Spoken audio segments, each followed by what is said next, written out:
Muscle car fans have a love affair with the Camaro, and it's almost as long-standing as the Mustang. Now more than ever, they have a freedom of choice, from the fuel-efficient V6 model, to the V8 SS, to the new, better-handling 1LE, all the way to the beastie ZL1. Hi, I'm Joel Fetter, and today we're going to take a look at one of the newest Camaros, the track-ready 1LE.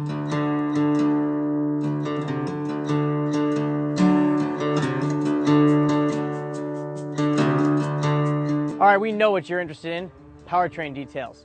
Now, a base Camaro has a 3.6-liter V6 engine rated at 323 horsepower, and that's fine for your basic pony car. We'll stick with this 6.2-liter V8 rated at 426 horsepower in some models, and that is in the SS and the 1LE.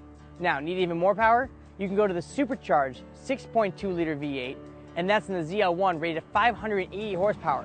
0 to 60 times in that can get as low as under almost 4 seconds. Now, there's also worth noting that in some of the V8 models, there's a sport exhaust system that sounds amazing. The Camaro sends the power to the rear wheels through either a 6-speed manual or a 6-speed automatic transmission. The automatic's well sorted, but the manual is our pick. It's smooth, and with quick shifts and short motions, we really like it. Gas mileage is a pleasant surprise. The V6 gets up to 30 miles per gallon on the highway, while the V8 can get up to 24 miles per gallon on the highway. Though, stepping up to the ZL1, and you'll be stepping down to 19 miles per gallon on the highway. The Dodge Challenger looks straight out of the 60s. The current Mustang, well, that looks like a mix of old and new. But this Camaro, this looks straight up like a concept car off the show floor from the auto show. Exaggerated lines, a retro tinge, and pure muscle. Even the rear haunches on the base model show some aggression with flaring. The new 1LE has a few cues so you'll know what you're dealing with. There's a matte black hood, along with a functional front splitter and rear spoiler. The wheels are even borrowed from the ZL1. Inside, the Camaro nods to its past with a retro gauge cluster and a bare bones look. There is lots of hard grained plastic, but some models do get touches of suede and leather. Now, a base Camaro is going to run you about $24,000. And for that price, you get power windows, cruise control, power locks, and of course Bluetooth, auxiliary input, and USB port. Stepping up to an SS with a V8, it's going to you about $33,500. That has a power driver's seat, along with obviously the V8 engine, including a 7-inch touchscreen with Chevrolet's new MyLink infotainment system. Add the 1LE package for $3,500.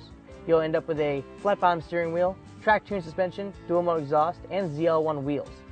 Go all out, 580 horsepower ZL1, you're looking at about $56,500. Now, if we need one word to describe the handling of the Camaro, it would be heavy. Although, the electric power steering is rather well tuned. Now, if you want the nimble version of the Camaro, we suggest you look at the 1LE, which is what we're driving right now. It has revised suspension with better tuning, and it has track-friendly tire setup, all which make for a more neutral handling car. Now, obviously if you want to go for the Big Daddy ZL1, you're looking at magnetic ride control, obviously dual-mode exhaust, and all of the track-ready goodies, making this car almost a supercar. It's definitely the king of the hill for the Camaros. We mentioned earlier the Camaro has concept car looks, and it does, but it pays a price for those looks, mainly in the interior space, or lack thereof. Even in my muscle car standards, there's not a whole lot of room in here. Now, tall drivers really pay the price. If you're over 5'10", forget about it. I am 5'10", pretty much at the maximum. Wearing a helmet, don't even bother. Not gonna happen. Now, there is some storage cubbies, but the trunk opening is awkwardly shaped, and the storage cubbies inside are strewn about the cabin in weird places. Also, in back, there's not a whole lot of legroom at all. If you want a safe muscle car, the Camaro will fit the bill.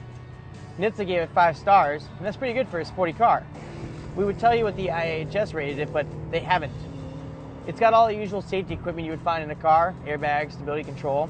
The real issue, visibility, thanks to that concept car styling, especially in the rear. Even with backup sensors, it's not that great.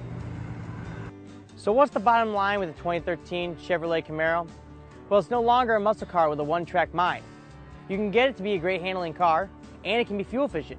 You just have to check the right option boxes. For all the latest automotive news and reviews, be sure you're following us on Twitter at Car Connection and on Facebook at The Car Connection. Also search for us on YouTube at The Car Connection. I'm Joel Fetter, and thanks for watching.